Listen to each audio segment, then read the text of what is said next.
Hey everybody, welcome back to the channel. I'm going to dress or shape a diamond wheel. And the reason is my diamond wheels are all worn slightly more towards the outside of their profile than they are towards the inside. And I have a particular job I want to do where I want the wheel to be dialed true to the axis of the table and at center height, but I need it to only touch at the outside, and so I need clearance all the rest of the way.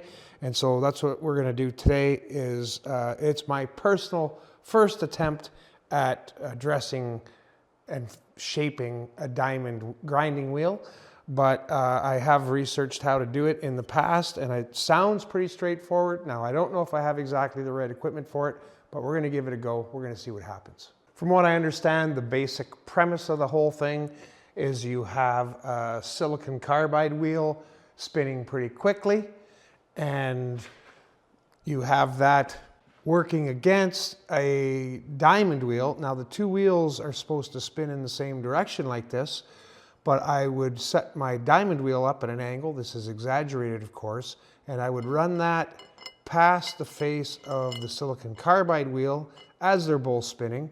Again, this one faster, this one slower, until I get the desired form. So I'm going to make a setup and we're going to give that a try. We're going to see what happens. Boring part's done. All the setups are ready to go.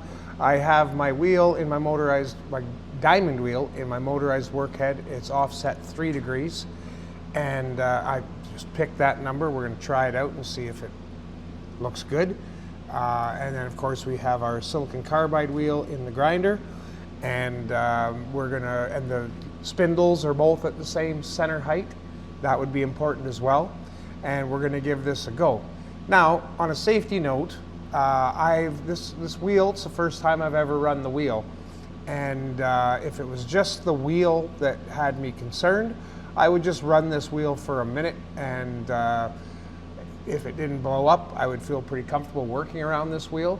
I can't get a wheel guard around this wheel. This wheel's too big. And because I've never tried this before, I don't know what's going to happen. I don't know how the two wheels are going to interact with each other. I don't know if something could get chattering, or I simply don't know what's going to happen. So just to be safe, I'm going to keep every part of myself that's important to me out of line with this wheel, so that if something goes terribly wrong, I don't catch a chunk of this in the face. What about me? You should stay out of line with it as well.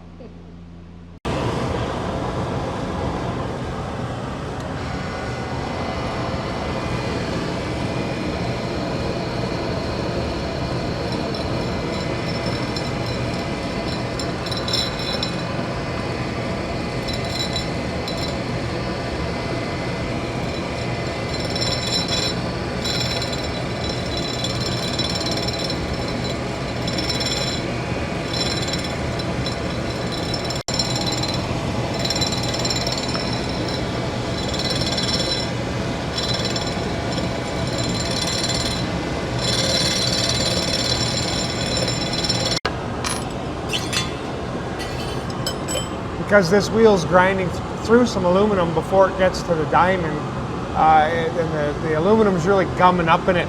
So just to keep it clean, keep the heat down, keep the pressure down, I'm gonna give it a quick dress, get it back down to fresh wheel, and then we'll get back to it.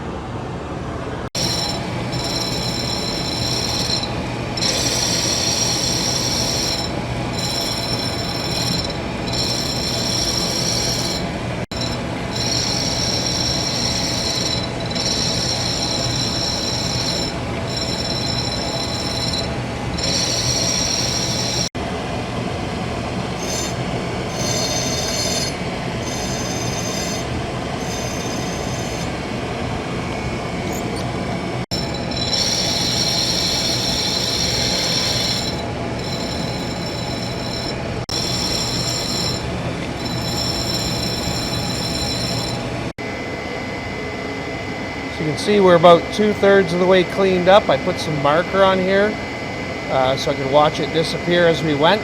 And this should all now be at the 3 degrees. We've just got to bring this closer to the outside, and then this should be good to go.